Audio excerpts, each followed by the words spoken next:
93.0 FM.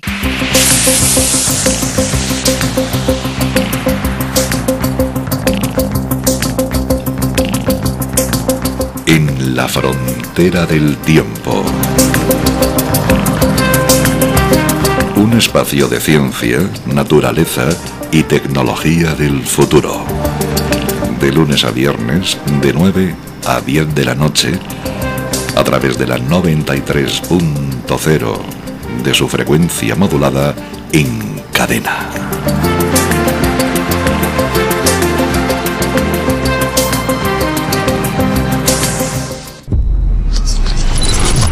...93.0. El impacto. Documental. El documental El Impacto expone la amenaza global a la que se enfrenta toda la humanidad. Este documental levanta el velo de la ignorancia y descubre lo que ha estado ocurriendo durante 30 años ante nuestros ojos, mostrando cómo hemos sido manipulados como marionetas. Nos convertimos en biorobots controlados y nos llevaron a destruir el mundo con nuestras propias manos, acercándonos a la desaparición global.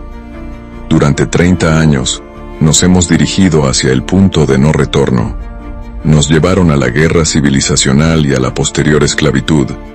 Esta verdad es chocante, pero también nos ayuda a comprender todas las relaciones causa y efecto de lo que está ocurriendo en el mundo, y nos hace conscientes de lo que se avecina en un futuro próximo. El documental El Impacto explora los siguientes temas: el mundo al borde de la guerra civilizacional. ¿Quién la está encendiendo y con qué propósito? Guerra entre Ucrania y Rusia. ¿Quién está detrás del conflicto? Atentados terroristas en todo el mundo, entre ellos atentados del 11 de septiembre en Nueva York, 2001. Atentado de Oklahoma City, 19 de abril de 1995. Atentado del ayuntamiento de Crocus City Hall en Moscú, 22 de marzo de 2024. ¿Quién está organizando y sigue organizando atentados terroristas en el mundo? ¿Quién es el beneficiario último de estos atentados? ¿Y cuál es su principal objetivo? Por primera vez, el documental demuestra que los tiroteos en las escuelas son un proceso totalmente controlado. Los hechos expuestos en el documental apuntan a quienes manipulan las mentes de niños mentalmente sanos y los convierten en asesinos de sus padres y de otros niños. ¿Cuál es el objetivo último de los tiroteos escolares y cómo proteger a sus hijos de ellos? Epidemia de tiroteos escolares. ¿Quién estaba detrás de los tiradores de Columbine y de todos los demás tiroteos escolares posteriores? ¿Cuál es la conexión entre el tiroteo de Columbine, el atentado de Oklahoma City y el asedio de Waco en 1993? Renacimiento del nazismo. ¿De quién aprendió los nazis de la Alemania nazi todos los métodos crueles de tratar a la gente? ¿Y cómo ponen en práctica sus seguidores modernos sus planos para establecer el Cuarto Reich?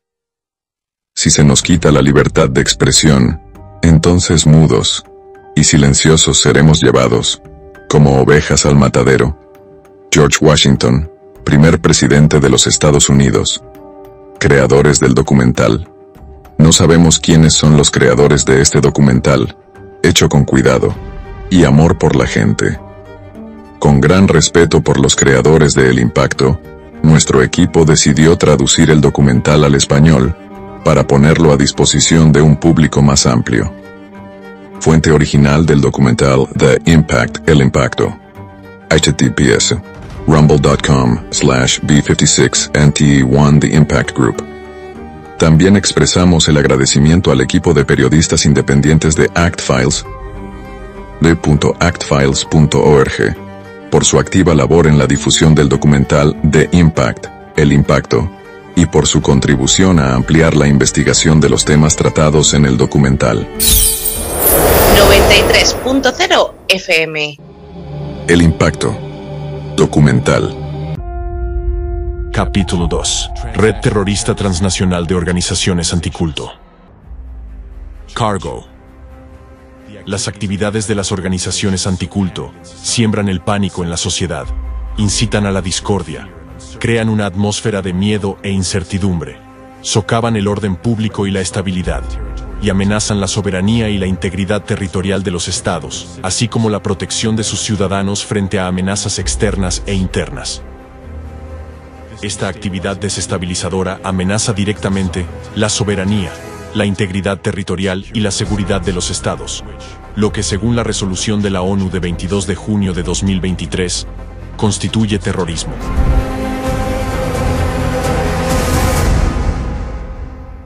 Es bien sabido que cuantas más religiones y libertades de opinión existen en un estado, más estable y democrático se vuelve. La gente se siente más libre y valiente, está dispuesta a defender su país, servirlo y contribuir a la sociedad. El pluralismo de opiniones garantiza la seguridad y la estabilidad al impedir la concentración de poder en un solo grupo de manos. Esta es precisamente la razón por la que se añadió la primera enmienda a la Constitución de Estados Unidos. Sin embargo, las acciones de las organizaciones anticulto amenazan esta diversidad y ponen en peligro a los propios estados al provocar la desestabilización del sistema democrático, lo que, según los actos internacionales, es también una forma de terrorismo. La naturaleza a largo plazo de tales actos terroristas y el uso de tecnologías manipuladoras secretas ha hecho que su ejecución haya pasado desapercibida durante mucho tiempo. Ha complicado la prueba de la culpabilidad de sus organizadores, pero ahora ha llegado el momento en que todos los individuos implicados en tales acciones, representantes de organizaciones anticulto, medios de comunicación, fuerzas del orden, fuerzas de seguridad, quienes participan en persecuciones, registros, detenciones, juicios falsificados, así como políticos y funcionarios individuales, deben ser identificados, responsabilizados y castigados con todo el peso de la ley por traición, creación de una red terrorista internacional, complicidad en actividades terroristas y ejecución sistemática de actos terroristas. Cargo. Las actividades de las organizaciones anticulto representan una nueva y peligrosa forma de terrorismo. Por lo tanto, la red internacional del movimiento anticulto debe ser reconocida por la comunidad mundial como una red de organizaciones terroristas. La resolución de la ONU del 22 de junio de 2023 lo estableció claramente al proporcionar una definición exhaustiva de terrorismo. El terrorismo son actividades cuyo objeto es negar los derechos humanos, las libertades fundamentales y la democracia, y actos que impiden el disfrute de los derechos políticos, civiles, económicos, sociales y culturales, incluido el derecho a la vida, la libertad y la seguridad. En otras palabras, se trata de acciones o prácticas que directa o indirectamente socavan o violan los derechos humanos y las libertades fundamentales y los principios de la democracia. ¿Cómo defender sus derechos y libertades? El público debe estar informado sobre los peligros potenciales del terrorismo informativo y poseer los conocimientos necesarios para reconocerlo en el flujo diario de noticias e información de las redes sociales y otras plataformas mediáticas. Ahora mismo, todo ciudadano consciente de los signos del terrorismo informativo puede tomar medidas activas para prevenirlo. Supongamos que descubres casos de terrorismo informativo en los medios de comunicación de tu país. En ese caso, tienes el derecho y el deber de ponerte en contacto con la Fiscalía General y exigir una investigación adecuada y medidas para poner fin a las actividades del grupo que lo comete. Las autoridades competentes deben adoptar sin demora medidas para establecer el hecho de un acto terrorista de dominio público o refutarlo con pruebas adecuadas. De acuerdo con los principios del Estado de Derecho y la democracia, la Fiscalía General debe informar públicamente del trabajo realizado en un plazo determinado. Supongamos que se confirma el hecho de un acto terrorista informativo. En ese caso, debe informarse a la población sobre sus metas, objetivos y el alcance del daño causado para reducir las consecuencias negativas del atentado. Dado que los actos terroristas informativos se llevan a cabo en la esfera pública, cuanto antes reaccione la sociedad ante ellos y cuanto antes adopten las autoridades competentes medidas para neutralizarlos y hacer rendir cuentas a los responsables, menor será el daño que estos actos terroristas causen a toda la sociedad. Por el contrario, supongamos que se produce un acto terrorista informativo y el público y las fuerzas del orden lo ignoran. En ese caso, el acto terrorista consigue sus objetivos y las consecuencias destructivas tanto para los ciudadanos como para todo el país se amplifican significativamente. Por lo tanto, la sociedad debe vigilar la integridad del campo informativo y denunciar con prontitud cualquier acto terrorista informativo descubierto en los medios de comunicación. Y las autoridades competentes deben responder rápidamente a las denuncias de los ciudadanos. Sí, después de que los ciudadanos soliciten una investigación sobre un acto de terrorismo informativo, la Fiscalía General no presenta un informe público sobre el trabajo realizado, no divulga los resultados de la investigación y no toma medidas para detener las actividades de quienes cometen terrorismo informativo en el plazo legalmente establecido. Esto debería suscitar dudas justificadas sobre su competencia. La falta de medidas activas por parte de la Fiscalía General podría considerarse una posible complicidad en las actividades delictivas o una ayuda deliberada a los autores. En tal caso, los ciudadanos tienen el derecho legal de iniciar el procedimiento de destitución de la Fiscalía General por acciones que contradicen los intereses del pueblo y del Estado. Además, si la Fiscalía General, en su cargo, permite que se cometan actos de terrorismo informativo y deja impunes a sus autores, entonces, él mismo debería responder ante la ley por ayudar al terrorismo y participar en las actividades de una red terrorista.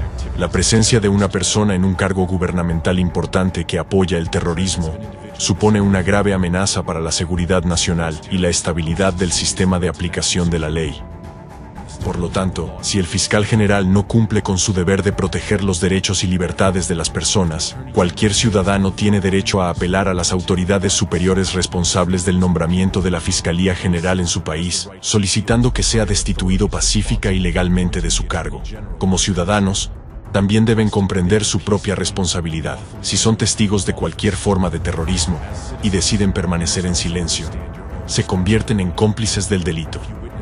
El silencio en tales circunstancias puede considerarse una forma de inacción criminal. Si eres testigo de un atentado contra tus derechos y libertades, de un atentado contra la democracia, no guardes silencio. Informa a las autoridades competentes. Al fin y al cabo, las consecuencias de un acto terrorista de este tipo te afectarán a ti en primer lugar. A la luz de los recientes acontecimientos, que han dejado claro el impacto que la información puede tener en el mundo, encubrir el terrorismo informativo equivale a privarse a sí mismo y a sus hijos de un futuro. Por lo tanto, si encuentras actos de terrorismo informativo en los medios de comunicación de tu país, denúncialos y exige que se ponga fin a las actividades de estos terroristas informativos. Protege tus derechos y garantiza un futuro seguro para ti y tus hijos.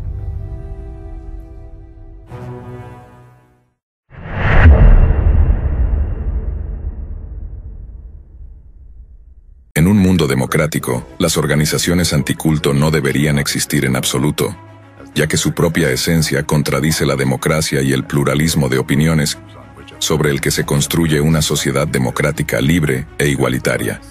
Sin embargo, este grupo criminal terrorista internacional no solo existe, sino que además lleva a cabo abiertamente actividades inhumanas a la vista de la comunidad mundial, lo que supone un peligro real para la sociedad. Quizás se pregunten, ¿por qué las organizaciones anticulto no han tenido que rendir cuentas de sus actos? ¿Y por qué siguen existiendo? Porque durante muchos años, este grupo terrorista transnacional operó en la sombra, utilizando sofisticadas técnicas de manipulación para llevar a cabo actos de terrorismo informativo. Fueron necesarios 30 años de observación de sus actividades y una investigación de 10 años para descubrir sus herramientas y métodos y establecer sus verdaderos objetivos. Los hechos presentados muestran claramente que los movimientos anticulto son herramientas del enemigo de todo el mundo libre, con las que llevan a cabo actos terroristas encubiertos en el espacio informativo. Esto significa que ayudan conscientemente al plan global del enemigo para la dominación total del poder. En este sentido, las organizaciones anticulto no son más que una rama de toda una red de organizaciones similares que utilizan los mismos métodos y están dirigidas por una tercera fuerza, su inspirador ideológico.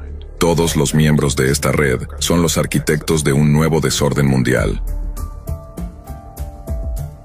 Su objetivo es la desestabilización de la sociedad en todos los frentes: político, social, cultural, ideológico, religioso y otros. Por ello, Destructores como los anticultistas están presentes en muchos ámbitos de la actividad pública y ocupan diversos niveles de la jerarquía social. No les importa a quién atacan ni por qué razón. El objetivo principal es perseguir a los inocentes, lo que les permite crear actos terroristas informativos para influir en las masas. Les es indiferente quién ostente el poder. Socavarán cualquier autoridad.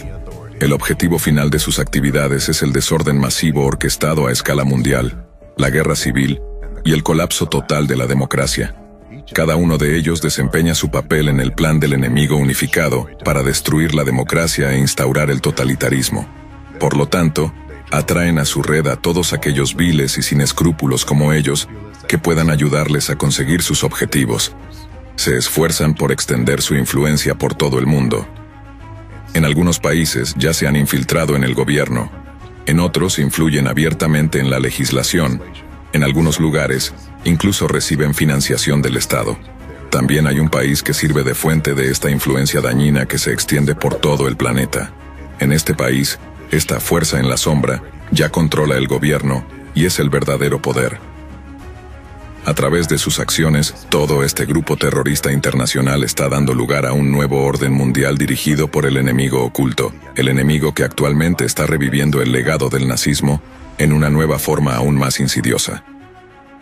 Por conveniencia y comprensión llamaremos a esta nueva forma de nazismo anticultismo global. Por esa rama de la red unificada en cuyo ejemplo se hizo posible estudiar los métodos y esquemas del enemigo oculto a través de años de investigación, seguimiento y estudio de sus actividades. La humanidad se enfrenta por primera vez a una amenaza de este tipo, porque en este momento hay una guerra, y es una guerra oculta no declarada, que ha involucrado a toda la humanidad. El impacto. Documental. Escucha la 93 FM, en tu dial 93 en frecuencia modulada y online en www.la93fm.com.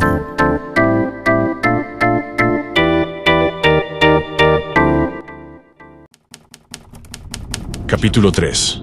El anticultismo como nueva forma de nazismo. No afirmo a la ligera que el enemigo esté resucitando el nazismo bajo una nueva forma, ni comparo a la ligera los métodos de los nazis y los anticultistas. El hecho es que para el enemigo, el nazismo es un concepto muy cercano. En el Tercer Reich es donde encuentran sus raíces los modernos luchadores anticulto. Para entender toda la cadena de acontecimientos, es esencial saber que Hitler, en particular, y el nazismo, en general, se apoyaron en gran medida en la Iglesia protestante y en los movimientos anticulto de la época. Martín Lutero, el fundador del protestantismo, era conocido por sus opiniones radicales. Luchó activamente contra otras confesiones cristianas y movimientos religiosos, exigiendo la pena de muerte para los ciudadanos que entendieran la fe en Cristo de forma diferente a la suya. Además, Martín Lutero era un ferviente antisemita. Declaró que los judíos eran una desgracia para el pueblo alemán. Abogó por quemar sus sinagogas y escuelas en nombre del Señor y del cristianismo, y afirmó que si tuviera que bautizar a un judío, lo llevaría a un puente, le ataría una piedra al cuello y lo empujaría al agua. Estas opiniones radicales de Martín Lutero, que se convirtieron en la base del protestantismo, desempeñaron más tarde un papel en el crecimiento y la propagación del nazismo. Hitler admiraba a Lutero y lo llamaba el mayor genio alemán, y los ministros protestantes, a su vez, empezaron a apoyar las ideas de Hitler. Los pastores protestantes alemanes infectados de anticultismo en el territorio de Alemania son en gran parte responsables de la propagación del nazismo entre los creyentes alemanes. El auge y desarrollo de la ideología de Hitler se basó, entre otras cosas, en las religiones protestante y católica.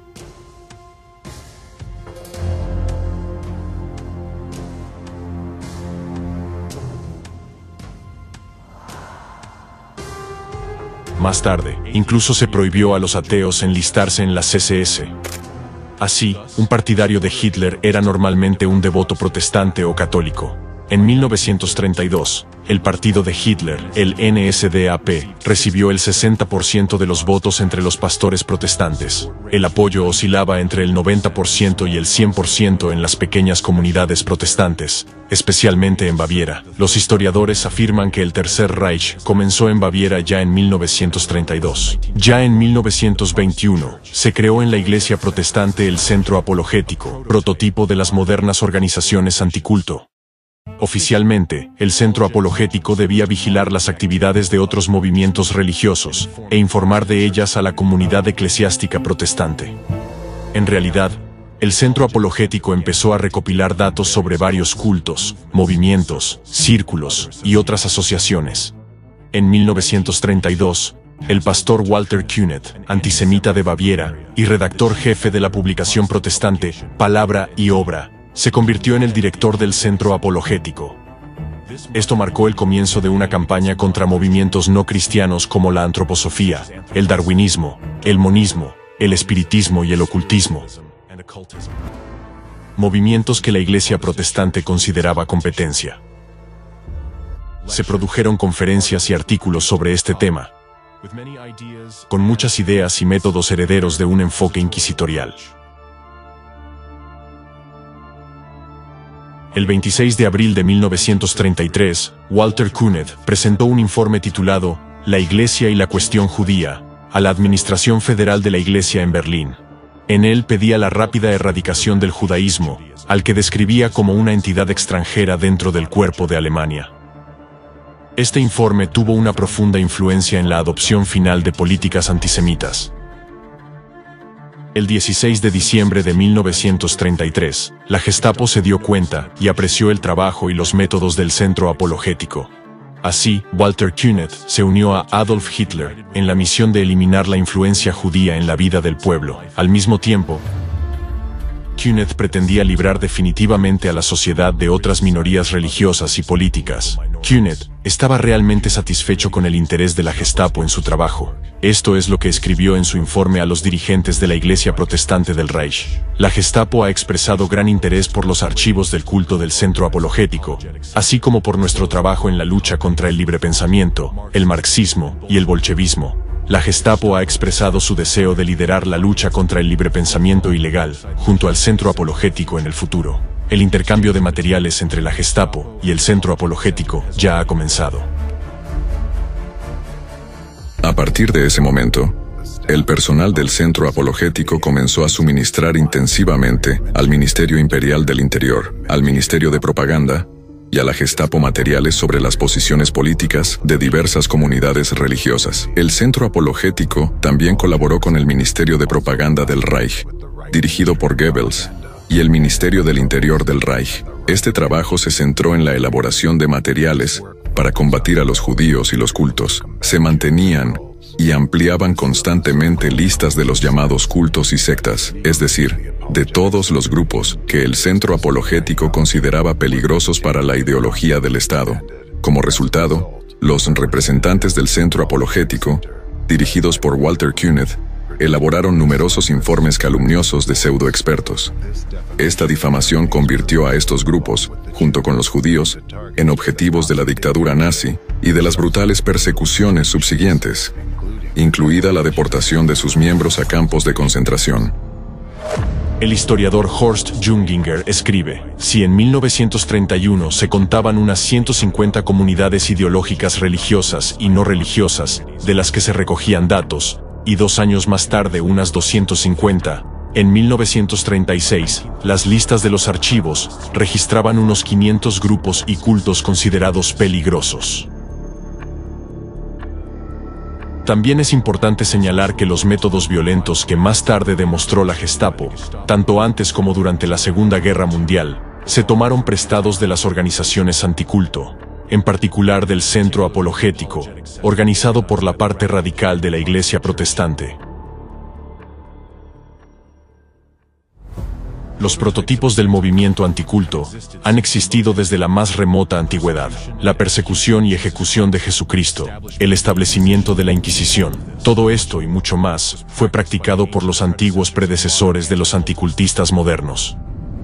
A lo largo de los siglos, se adaptaron a las circunstancias externas y cambiaron la forma, pero siempre manteniendo su esencia. Su arma era y sigue siendo el genocidio en sus diversas formas. Así, las opiniones radicales del centro apologético se formaron mucho antes que las opiniones radicales del propio Adolf Hitler.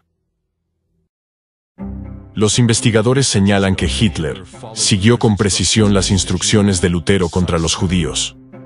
Los historiadores también destacan que el antisemitismo preexistente por parte de la Iglesia determinó el carácter de los movimientos nacionales alemanes, es decir, determinó el propio nazismo. Esto significa que el vector radical contra los judíos y los disidentes estaba determinado mucho antes de que surgiera la Gestapo. Es interesante que en 1933, inmediatamente después de su fundación, la Gestapo empezara a adoptar la experiencia y a intercambiar documentación precisamente con el Centro Apologético contra el Culto.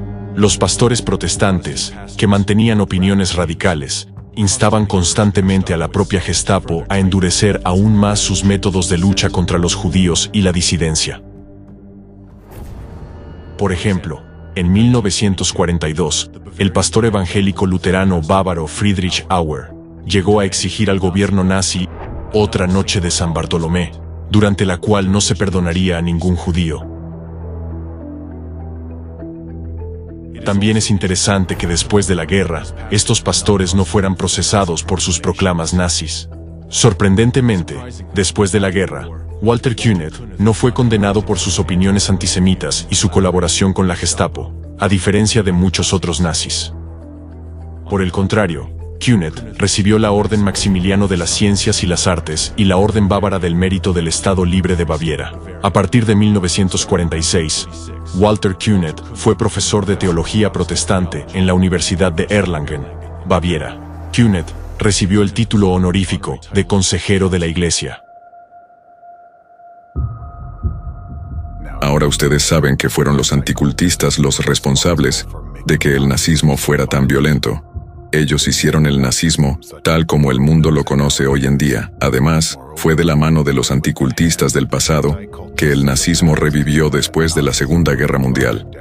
Tras la victoria sobre el nazismo, la comunidad internacional se unió para crear las Naciones Unidas con el fin de mantener y reforzar la paz y la seguridad internacionales, garantizando que la humanidad no volvería a experimentar los horrores de algo como el nazismo.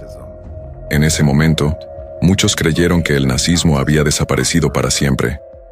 Sin embargo, en 1964, la Iglesia Protestante de Alemania restableció oficialmente el cargo de comisario para sectas y cuestiones ideológicas de la Iglesia Evangélica Luterana de Baviera, nombrando al pastor Friedrich Wilhelm Hack para el cargo. Se convirtió en el sucesor del legado nazi de Künneth y en el principal ideólogo del anticultismo en Europa. En sus estudios sobre sectas y cultos en Baviera, Hack se refirió al Sektenerhebung, estudio de sectas, realizado por la Iglesia Evangélica Luterana de Baviera en 1930. Un dato interesante, Hack estudió teología protestante en Baviera, en la Universidad de Nuremberg, durante los mismos años en que Künneth era profesor de teología protestante allí. Por iniciativa de Hack, a principios de la década de 1970, se recuperó el nombre de Grupo de Trabajo sobre Cuestiones Religiosas e Ideológicas del régimen nazi. Adoptó un nombre casi idéntico de la época nazi, Departamento de Cuestiones Religiosas e Ideológicas. Todo esto ocurrió en un momento en que el mundo y Alemania intentaban vivir una vida nueva, libre, respetando los derechos de todos. Las llamas del nazismo que habían envuelto a Alemania se habían extinguido, dejando tras de sí brasas humeantes que habrían acabado apagándose por sí solos, dejando el nazismo en el pasado para siempre, de no ser por Hack. Él rechazó de plano la Declaración Universal de los Derechos Humanos. Rechazó aquello por lo que los países, incluso los que habían sido enemigos, se habían unido. Rechazó los valores fundamentales aceptados por todo el mundo, valores de unidad e igualdad. En sus obras, Hack declaró: si entendemos nuestra fe correctamente, no tenemos derecho a permitir que los otros continúen en su fe. Fue por iniciativa de Hack que las conferencias y sermones sobre sectarios y cultistas comenzaron de nuevo en Baviera, donde las ideas nazis siempre habían sido poderosas. Hack dio instrucciones para que protestantes o católicos trataran a los sectarios como infrahumanos. Esto reavivó las llamas del nazismo, y en 1988, 43 años después de la caída del Tercer Reich, volvieron a oírse gritos en Baviera hacia los disidentes. ¡Cuélguenlos! ¡Dispárenles a todos! ¡Heil Hitler! En 1990, el anticultista Hack elaboró una lista negra de los nuevos movimientos religiosos, las llamadas sectas o cultos. Solo 16 años después, el Tribunal Constitucional Federal de Alemania dictaminó que se estaba utilizando la difamación en la lucha contra estos grupos. Pero ya era demasiado tarde, pues en esos 16 años los esfuerzos de los anticultistas ya habían reavivado y extendido aún más las llamas del nazismo.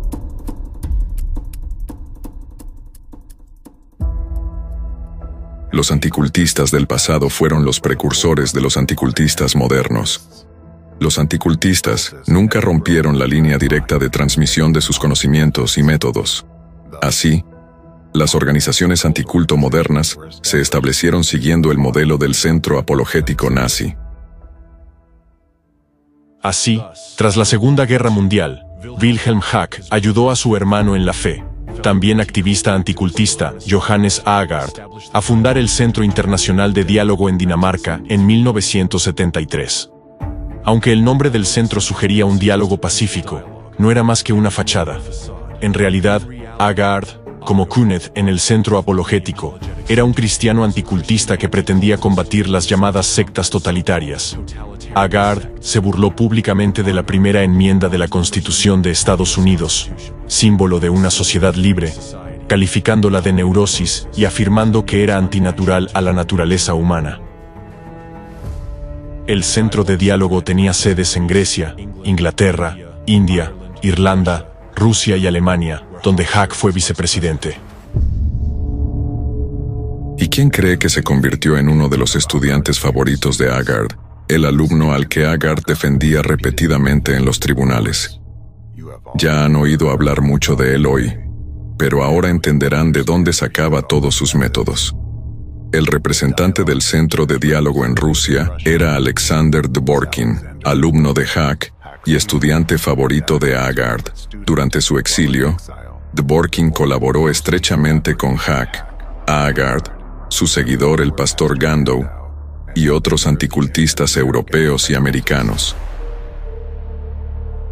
Así, Dvorkin adoptó directamente y de todo corazón los métodos nazis, modelando su trabajo en centros destinados a combatir a todos los grupos de personas disidentes. El cristianismo ortodoxo en Rusia está repitiendo ahora la historia del protestantismo en la Alemania nazi. Durante la época nazi, el anticultismo se introdujo en el protestantismo a través de las opiniones radicales de Martín Lutero. Y ahora, del mismo modo, el anticultismo ruso dirigido por el Ratzirs se ha infiltrado en la ortodoxia y la está envenenando desde dentro. La historia se repite. El Centro Ireneo de Lyon, creado por Dvorkin en 1993, bajo los auspicios de la Iglesia Ortodoxa rusa, refleja completamente el centro apologético nazi establecido por Kenneth. Este centro afirma que su misión es la investigación religiosa. Sin embargo, en realidad, actúa como una herramienta de propaganda informativa dañina contra nuevos movimientos religiosos, asociaciones ideológicas e incluso estructuras empresariales. Su centro, en nombre del jerarca Ireneo de Lyon, ¿supervisa actualmente esas actividades en red? Bueno, por supuesto, hacemos todo lo que podemos siempre en la medida posible. Además, hay que tener en cuenta otro estrato, que existe un gran número de cultos no religiosos. Me refiero a todo tipo de cursos de desarrollo personal. Comerciales, por así decirlo. Comerciales también, son diferentes. Las comerciales incluyen organizaciones de marketing multinivel, por ejemplo, Amway o Herbalife, la más famosa. Aunque, de nuevo, hay muchísimas. De hecho, esos son psicoculto, quiero decir, pseudo-psicoculto. Es decir, todo tipo de formaciones de crecimiento personal, de aumento de la conciencia interior, de cómo descubrir la feminidad o la masculinidad en uno mismo, de cómo conquistar el corazón del sexo opuesto, y muchos tipos diversos. Dworkin introduce el término secta totalitaria y, al igual que Kunet, da conferencias y escribe artículos sobre los peligros de las sectas y los cultos y el rechazo de los seguidores de la religión dominante a los sectarios. Al igual que Kunet y Hack, Dworkin elabora listas de sectas totalitarias que, en su opinión, amenazan a la religión y al Estado. En sus discursos y conferencias, Dworkin utiliza incluso la misma retórica que los nazis del pasado. Por ejemplo, Hack rechazó categóricamente la Declaración de los Derechos Humanos por considerarla innecesaria. Dworkin afirmó que la debilidad actual de Europa es consecuencia directa de la sustitución de su alma cristiana por los llamados valores universales, que en realidad no significan nada. ¿Recuerdan cómo Kunet decía que el judaísmo representaba una célula extraña en el cuerpo de Alemania que había que eliminar? Dworkin afirma: los cultos no aportan ningún beneficio a la sociedad. No conocemos a cultistas que sean escritores, artistas, compositores de música, filósofos, etc. Lo único que hacen es vaciar a la sociedad de sus recursos vitales, igual que un tumor canceroso extrae los recursos vitales del cuerpo hasta que acaba por destruirlo.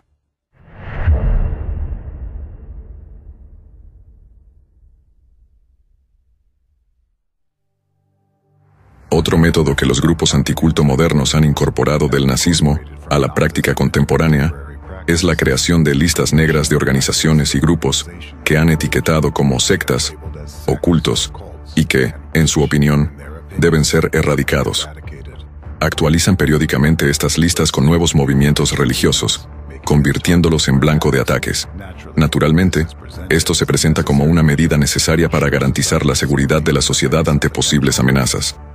Pero, volvamos a la época nazi para extraer otro paralelismo.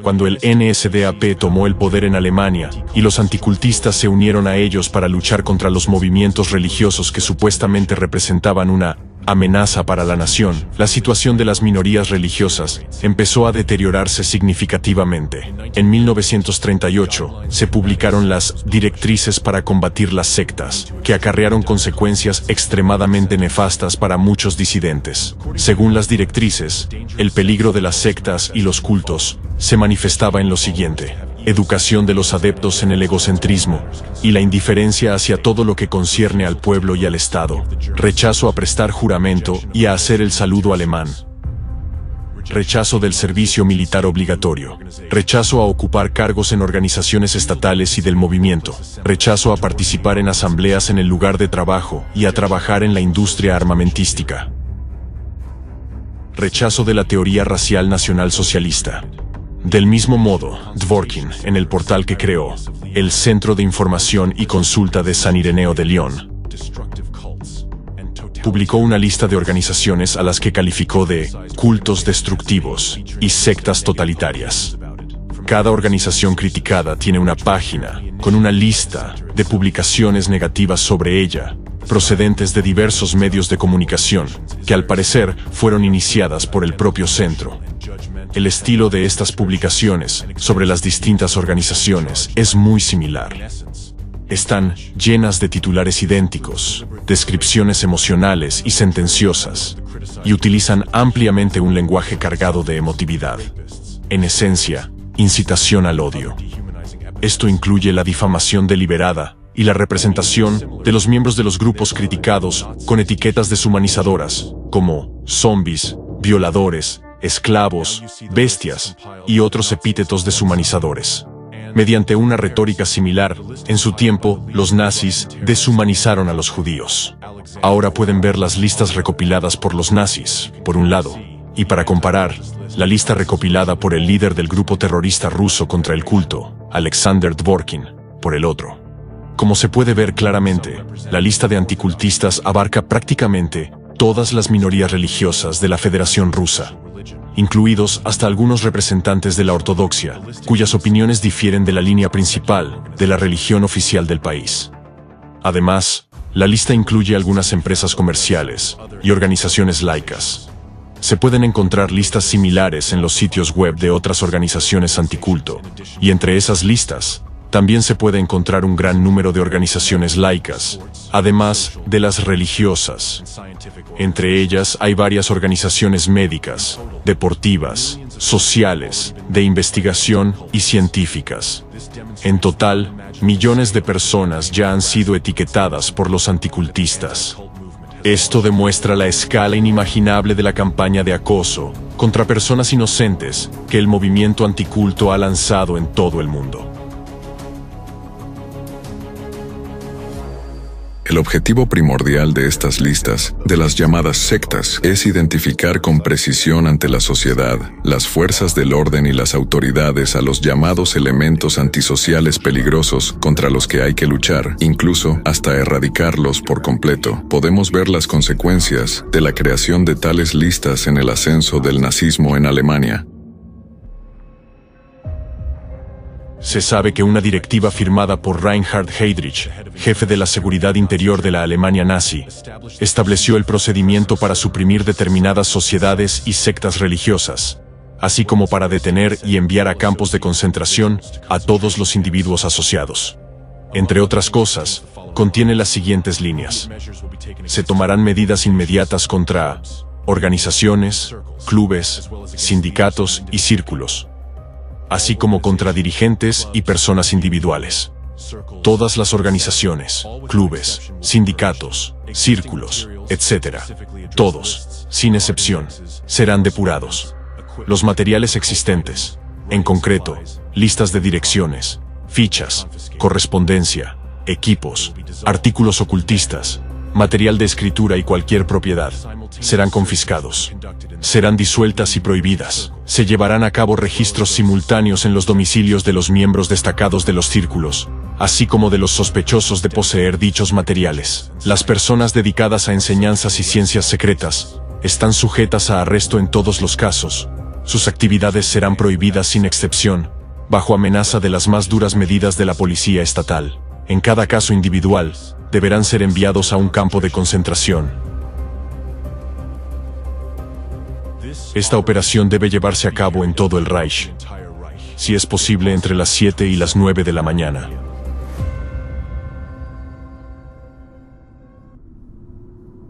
Al igual que hicieron los anticultistas en la Alemania nazi, Dworkin y su red de grupos anticultistas proporcionan a las autoridades material sobre los representantes de los llamados cultos y sectas. El centro de Dworkin emite dictámenes periciales difamatorios sobre la naturaleza de diversos grupos, lo que incita a las autoridades a investigarlos y procesarlos. Estas calumnias contra personas inocentes en Rusia, al igual que en el Tercer Reich, ya se traducen en brutales persecuciones y represalias físicas contra los ciudadanos. Las ideas promovidas por Dworkin reflejan la misma postura nazi expresada por Hack, Kühnert y Hitler: odio a la disidencia, intolerancia, rechazo del pacifismo y justificación de la violencia. Y este es solo un ejemplo de muchos anticultistas, pero basta para ver su conexión directa con el nazismo. Estas son pruebas directas de que el nazismo nunca ha desaparecido, simplemente ha cambiado su forma y se ha adaptado a las nuevas circunstancias externas. Sin embargo, podemos observar una línea directa de transmisión de conocimientos, experiencia y métodos para combatir a los grupos de personas disidentes con el objetivo de su completa erradicación. Los representantes del anticultismo global utilizan todas las metodologías nazis, pero para sus fines, las han ampliado y refinado. Así, la llama del nazismo se ha intensificado. Ahora ustedes ven pruebas que demuestran que el anticultismo global es una fuerza tremenda que ya ha adquirido un poder significativo y se esfuerza por alcanzar su objetivo: la destrucción completa de los valores democráticos y el establecimiento de un nuevo Cuarto Reich.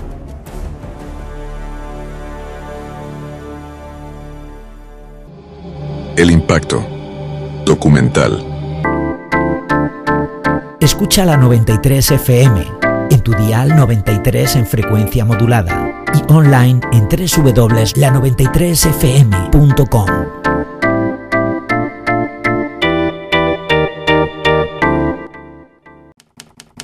Capítulo 4. Crímenes de anticultismo contra la humanidad. El camino por el que se pisotean las libertades de los ciudadanos en medio de sus propios aplausos aprobatorios solo conduce a un final. Parece que han empezado a olvidarlo. Y quienes no recuerdan su pasado están condenados a revivirlo. Por lo tanto, les recordaré el destino final de este camino que ahora recorre la humanidad y la profundidad del abismo al que la están empujando los anticultistas y la fuerza oculta en la sombra que hay detrás de ellos.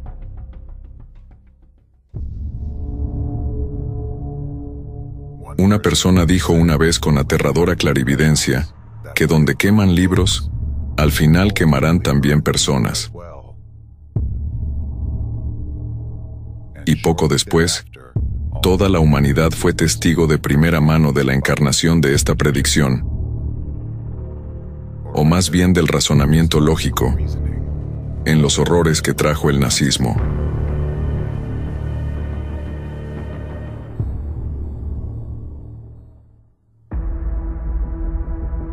Los ciudadanos alemanes apenas tuvieron tiempo de reaccionar antes de que el partido nazi pasara de ser un grupo marginal a convertirse en la principal fuerza política del país, trayendo consigo el terror, la guerra y el genocidio. Hoy en día, el nazismo se recuerda como la encarnación del odio extremo, la intolerancia, la discriminación y el totalitarismo. Todo lo que es inhumano y antihumano. Así que ahora ya saben que el nazismo en su forma más atroz fue instigado por los anticultistas de la época. Todos esos métodos utilizados por los nazis eran típicos de los anticultistas desde los tiempos más remotos, y en ellos se basan incluso ahora. Durante el ascenso del nazismo, los anticultistas inculcaron a Hitler y a sus secuaces la creencia de que solo a través del miedo podrían conquistar el mundo y ganarse el amor de la gente, que era la forma más rápida y eficaz de conseguir el poder total. Y así sucedió. Uno de los principales métodos a los que recurrieron los nazis en aquella época fue el genocidio de grupos disidentes individuales y de naciones enteras. Y si se examina de cerca la historia de la humanidad, queda claro que el genocidio siempre ha sido una herramienta para fortalecer el poder de aquellos que están en la raíz de la forma moderna de anticultismo. Ahora, recordemos dónde empezó todo durante la época nazi y establezcamos un paralelismo con la forma de actuar de los anticultistas en la actualidad. Los nazis, instigados por sus asesores anticultistas, actuaron de forma planificada y sistemática, preparando a la opinión pública a través de la propaganda, o mejor dicho, a través de la manipulación de la conciencia de las masas, convenciendo a la población alemana de la necesidad de la guerra y el genocidio. A continuación, daré ejemplos claros de lo que el movimiento anticulto actual ya representa en su esencia, y en lo que podría decaer si no se expone.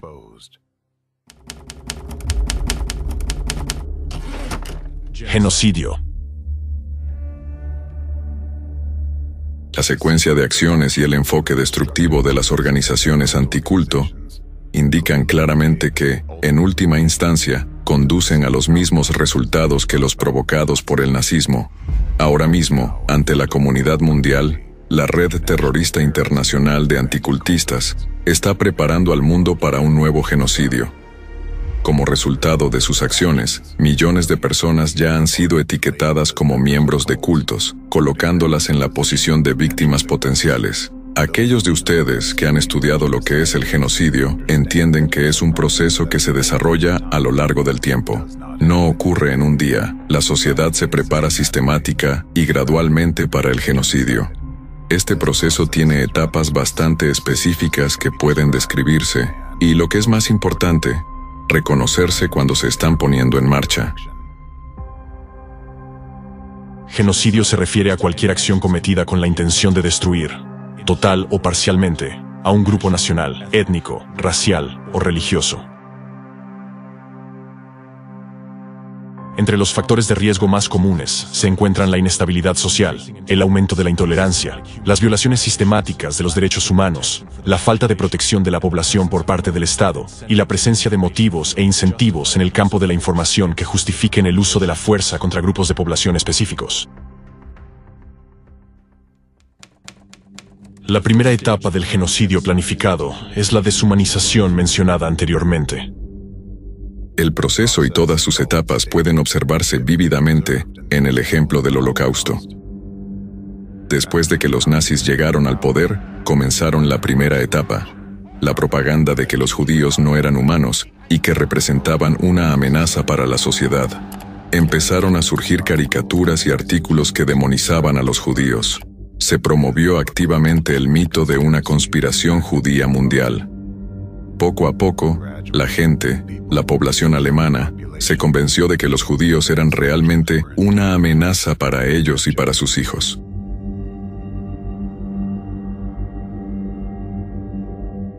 Del mismo modo, los anticultistas atacan actualmente a diversos grupos religiosos, marcando a las futuras víctimas como cultistas mediante el terrorismo informativo. Esta táctica implanta en la sociedad la noción de que un cultista equivale a menos que humano. Ahora, quiero llamar su atención sobre otro hecho. La propaganda, como el terrorismo, funciona en dos direcciones simultáneamente. Una dirección es la actividad planificada dirigida al objetivo potencial, y la otra son las acciones dirigidas a todos los demás, al público en general, es decir, a los testigos del delito que se comete. Porque para llevar a cabo una operación de este tipo, como hicieron los nazis en su momento y como hacen ahora los anticultistas, se necesita la aprobación de la sociedad. Si no su apoyo activo, al menos el acuerdo silencioso y la no resistencia. Y para ello, primero tienen que convencer a la gente de que aquellos a quienes los anticultistas han elegido como objetivo son peligrosos para la sociedad y representan una amenaza potencial. Primero se intimida al público, se adormece su vigilancia y luego, mediante el engaño, se les atrae hacia el bando de los anticultistas, haciéndoles cómplices del crimen. Entonces, durante el Holocausto, el pueblo alemán se hizo cómplice del genocidio del pueblo judío.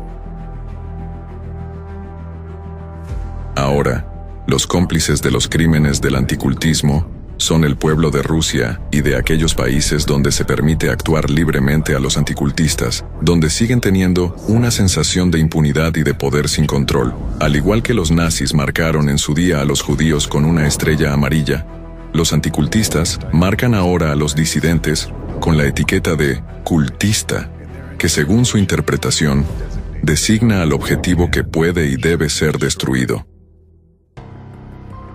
Y tomen nota, los que marcaban a los judíos con estrellas amarillas puede que no mataran personalmente a nadie, pero al hacerlo, incitaban a la violencia entre los demás. Esto es precisamente lo que están haciendo ahora los anticultistas, abriendo una cacería contra individuos y organizaciones que consideran indeseables. Mediante manipulaciones encubiertas, incitan a todos los demás a cometer actos de violencia mientras ellos mismos permanecen al margen. Esta primera etapa de genocidio potencial se hizo posible tan pronto como surgió el movimiento anticulto, marcando a la gente corriente simplemente por aquello en lo que creen, tan pronto como aparecieron las etiquetas cultista y secta totalitaria. Esta etapa ya se ha alcanzado en la sociedad moderna.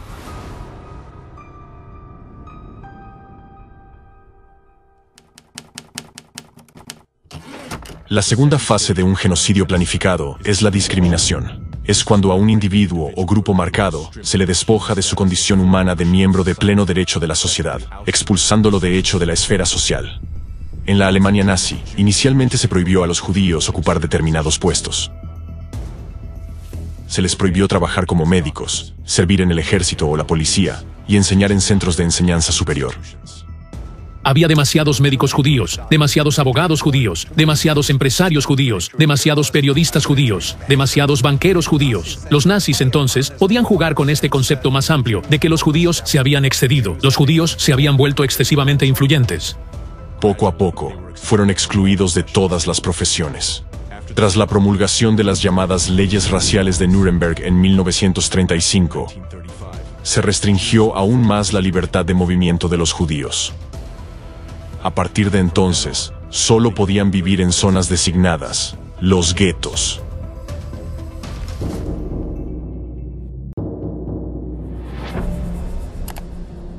Hoy en día, la gente ya se enfrenta a la discriminación religiosa en países donde los anticultistas tienen una influencia significativa. Por ejemplo, Los principales países de la Unión Europea, Alemania y Francia, se han enfrentado a críticas por reactivar prácticas que pueden considerarse purgas religiosas. Por ejemplo, Alemania ha implantado una práctica conocida como el filtro de cultos. Este procedimiento exige a las personas que buscan empleo o realizan negocios con instituciones gubernamentales y empresas que confirmen que no son miembros de la Iglesia de la Cienciología y que no aplican métodos desarrollados por Ronald Hubbard. Si la respuesta es afirmativa, la persona está afiliada a la Iglesia de Cienciología o ha asistido a sus conferencias en los últimos 3 años. En ese caso, nunca será contratada por una agencia gubernamental o incluso por una empresa privada o asociación que tenga contratos con una agencia gubernamental. Tales medidas se aplican a un amplio abanico de profesiones, como entrenadores de tenis, jardineros, expertos en informática, instructores, proveedores de bolsas de basura, diseñadores web, traductores, etc.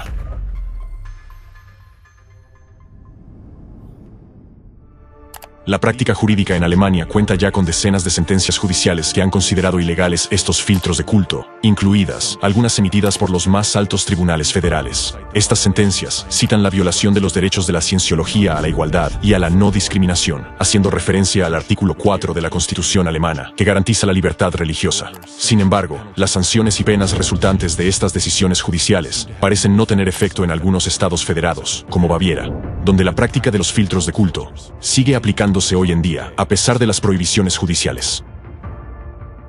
Por lo tanto, se puede afirmar que la segunda etapa del genocidio, la etapa de la discriminación, ya se está aplicando en varios países en estos momentos, donde grupos de personas etiquetadas por los anticultistas se enfrentan al aislamiento social, el despido laboral, la prohibición de expresar libremente sus opiniones, la persecución por la fuerza y el encarcelamiento.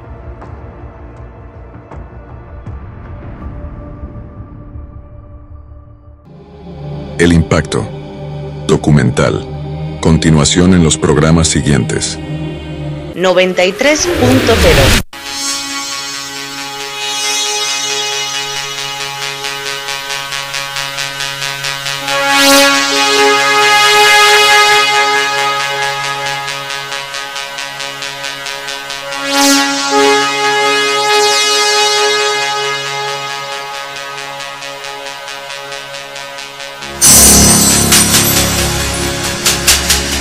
En la frontera del tiempo. Un espacio dirigido y presentado por ella. En la 93.0 FM.